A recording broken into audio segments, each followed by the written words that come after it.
Good morning, Ali Reiner here, your Loved Again and Forever coach.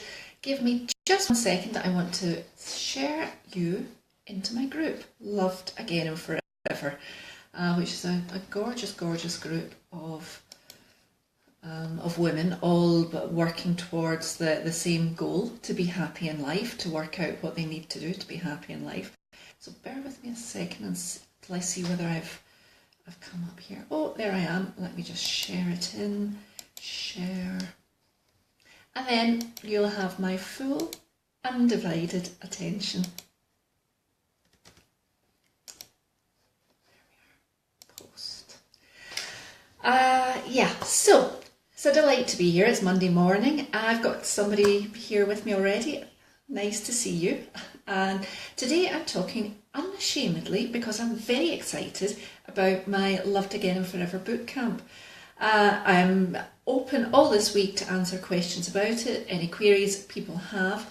I'll be talking about it a lot because it's the first time I've done it, it's brand new, and it's really, really, really, really exciting. I'm so happy. Hi Louise.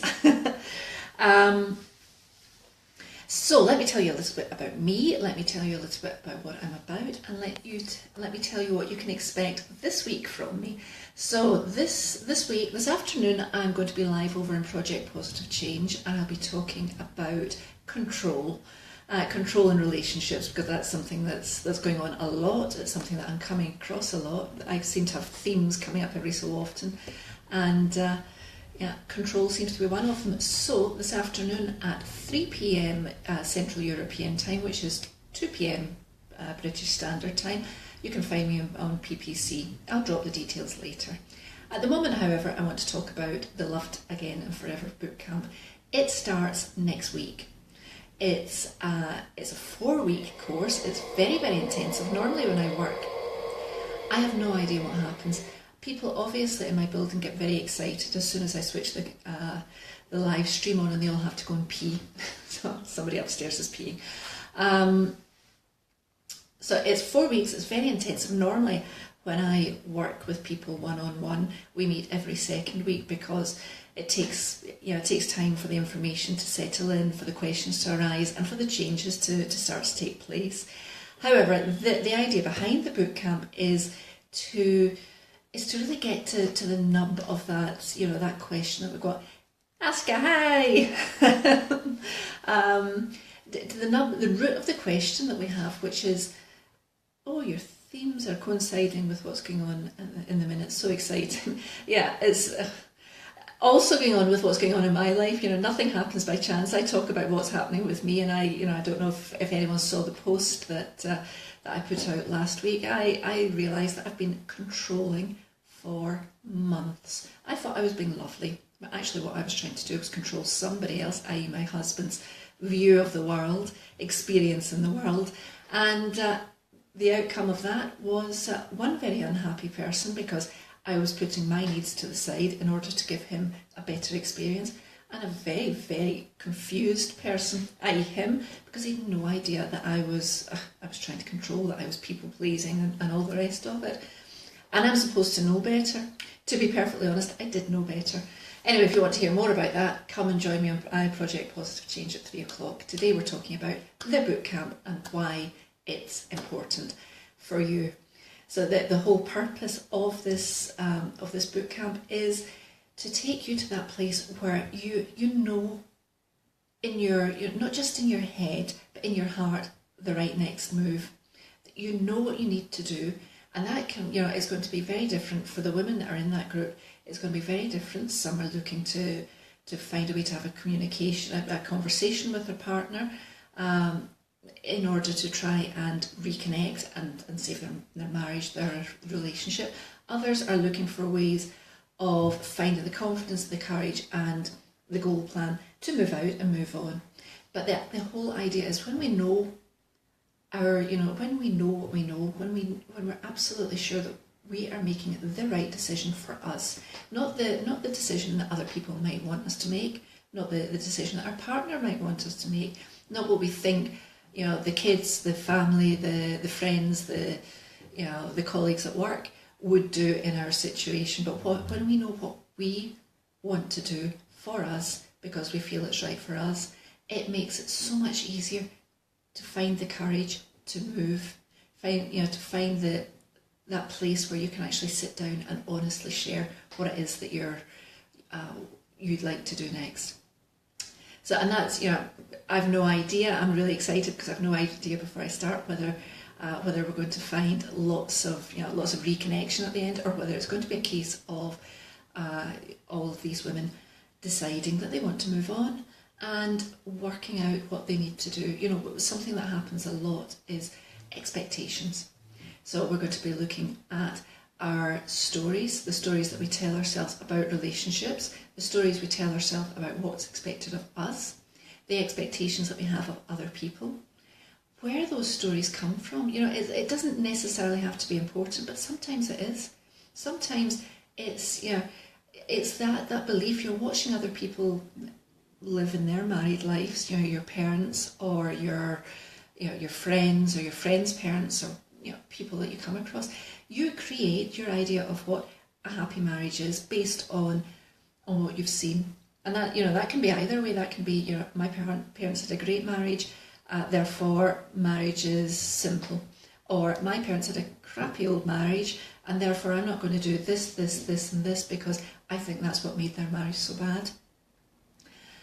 So we create these beliefs, and we go in, we take those into the marriage, and we throw them all on the table, and we go, okay, these are my beliefs, and your partner throws all his on the table. These are my beliefs. You never actually sort through them. You just put them on the table and you carry on, and you hope for the best. We're going to be doing a lot of work on that, because no matter what the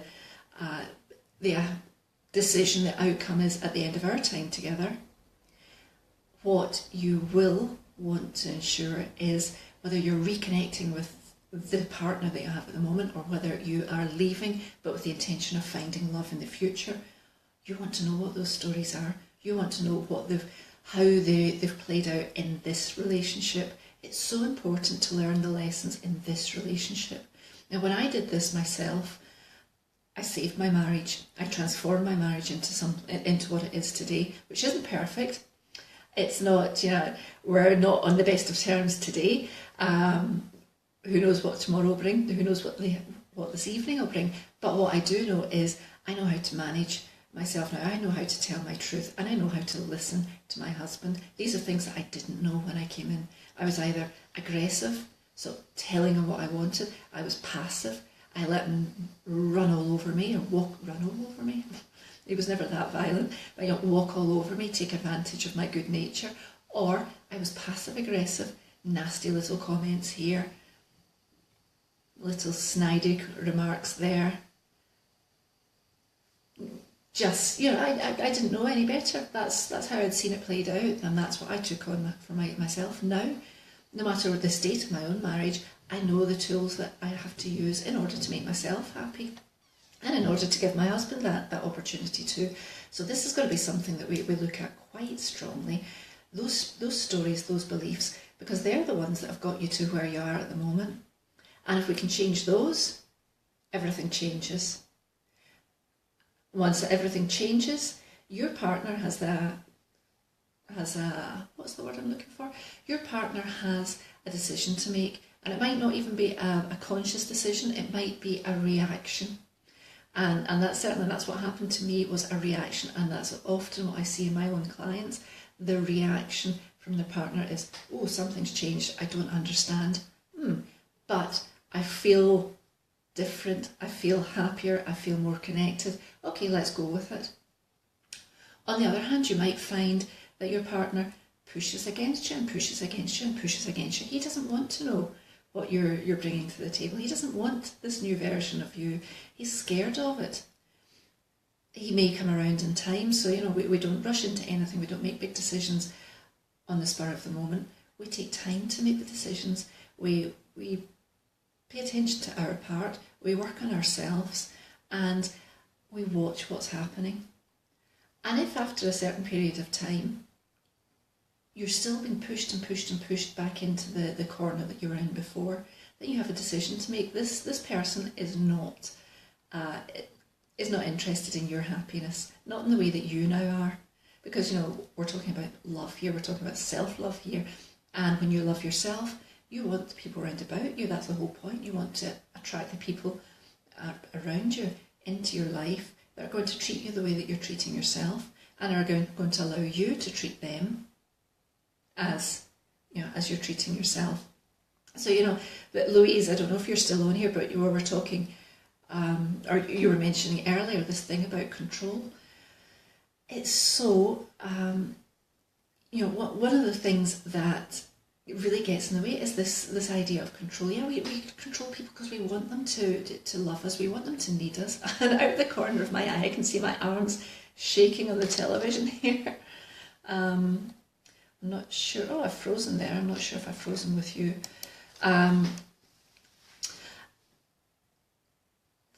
What was I saying? Yeah, so we try to control, and a lot of the times it's not even, we're not trying to control because we're bad people. We're trying to control because we really need to be loved. We really need to be understood. The world is made, we're here on earth, I believe, to be connected. And if people aren't understanding us, that connection is broken.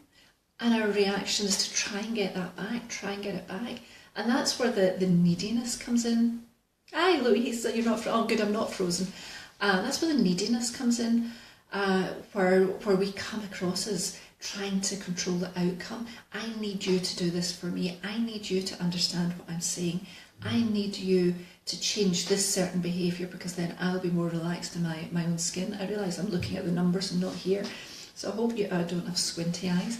And that's not, that doesn't help anybody, and it doesn't help connection. And then on the other side of that, there is this deep desire to make other people's lives better, happier.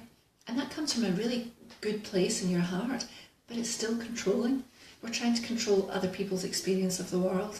And if we're truly honest about it, and if I'm truly honest about what I was doing over the summer, it was to make my own life simpler.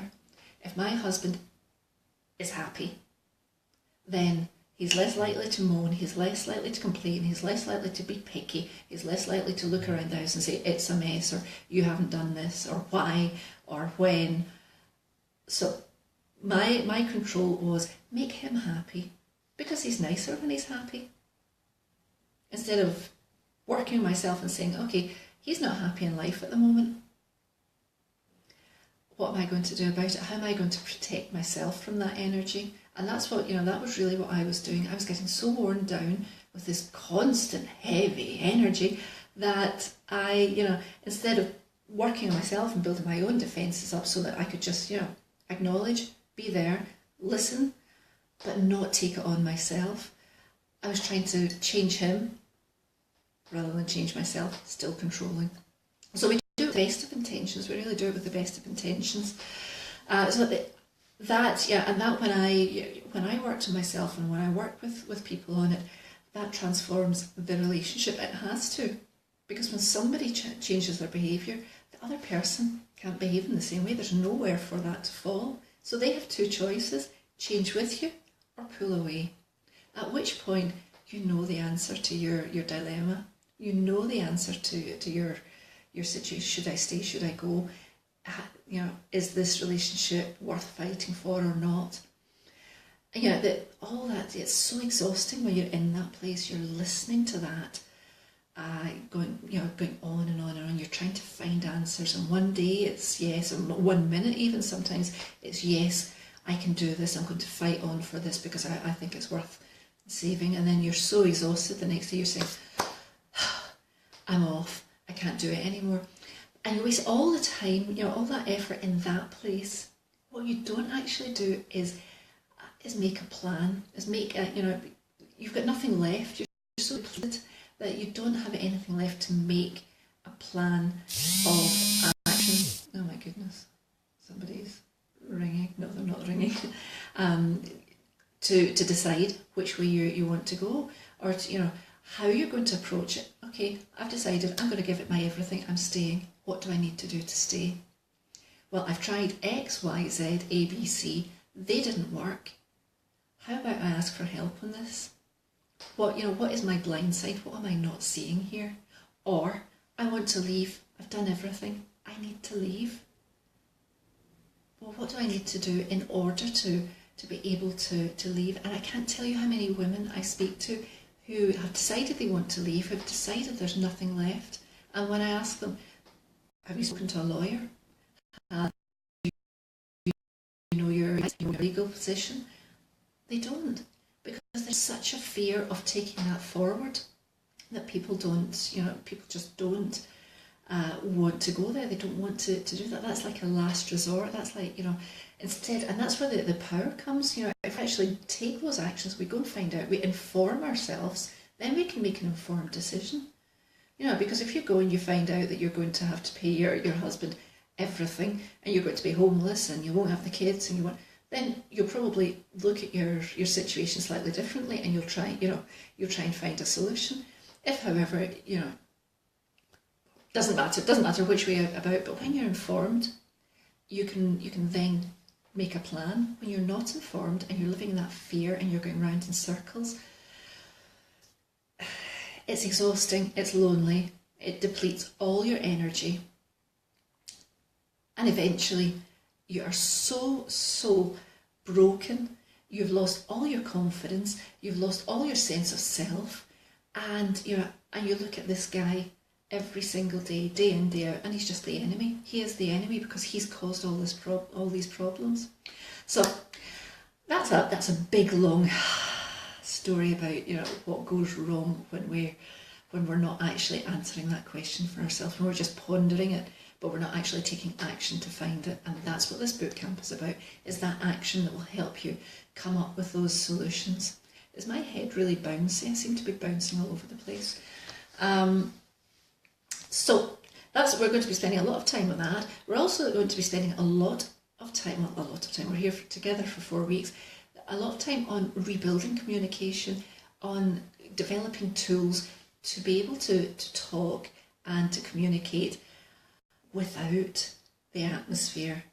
Taking your courage and just doing it without creating that huge big story. You've been waiting for 5 years now to make a decision on whether you can save your marriage or not.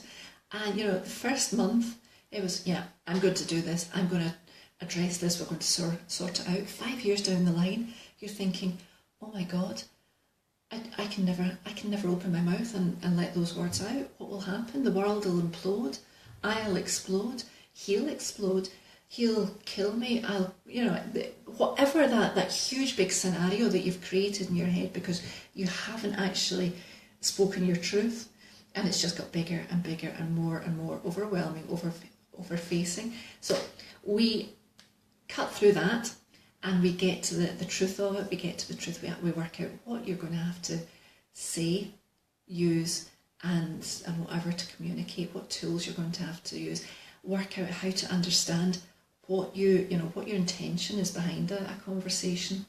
Because if your intention is to manipulate, it will be felt and it'll be received from that defensive standpoint. If it's to communicate, if it's to become closer, if it's to resolve, that comes with such a different energy. So we'll be talking a lot about that. And then of course we talk all about love and romance, because the whole point of this is to really understand what you've given up in terms of yourself. Sex and love and romance all become really confused when the relationship is out of kilter. We use it to keep connection, which is great because at least there is connection. But then when we start to reconnect again, it has a funny energy to it. So we need to address that. We need to understand how we want to go forward romantically, how we're going to address that, how we're going to talk about that. Because quite often, it's difficult to talk about. Who wants to admit that I'm only having sex with you because I don't know how else to talk, or how else to communicate with you? Nobody. But, we need to be able to have these conversations as well. So, I think I'm just about done. I didn't mean to talk quite so much. As always, once I hear the sound of my own voice, I get all excited at it. I'd love a few more women to come and join the bootcamp, because we've got some beautiful women so far, but the more we've got, the bigger change we can make between all of us. We can learn from each other, we can share from each other, and we can transform our own happiness, and we can help others do the same. So if you get any questions about it, if it's something you're thinking about, if it's something you think you need, or you think you know somebody needs it, shout out and I will give you any information you need. You'll also be able to find the link just below here. Once I finish, I'll drop the link here. Thank you for listening. I don't know if it was you, Louise, that was here from start to finish, but I know I've had one viewer the whole way through. So if it was you, Louise, thank you so much for coming to listen. And I'll see you all again at 3 o'clock. So, unless, of course, anyone's got any questions. I'll wait for a second, just in case.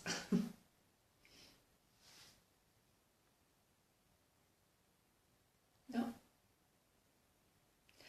Okay then, I will speak to you shortly. Hugs.